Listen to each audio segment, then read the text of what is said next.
Nun ist es eben so gekommen, dass das Müsli Rosi an diesem Tag bei einem von diesen Sprechern von der Farm war, wie es sich plötzlich so wahnsinnig traurig hat gefühlt und die ganze Zeit hat müssen gräben.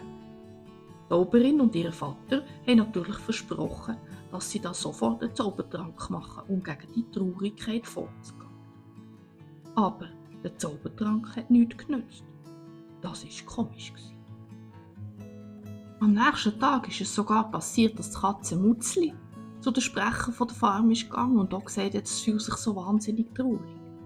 Schnell sind natürlich die Freunde wieder zu den Chefs gegangen und haben gesagt, dass da wahrscheinlich eine ansteckende Traurigkeitskrankheit auf dem Hof unterwegs ist. Das ist nicht gut. Die Kühe würden weniger Milch produzieren, die Katzen weniger Müsli fangen, die Hühner weniger Eier legen und so weiter. Nun haben natürlich die Zauberer versucht, noch einen besseren Trank zu erfinden. Und sie haben Tag und Nacht daran geschafft.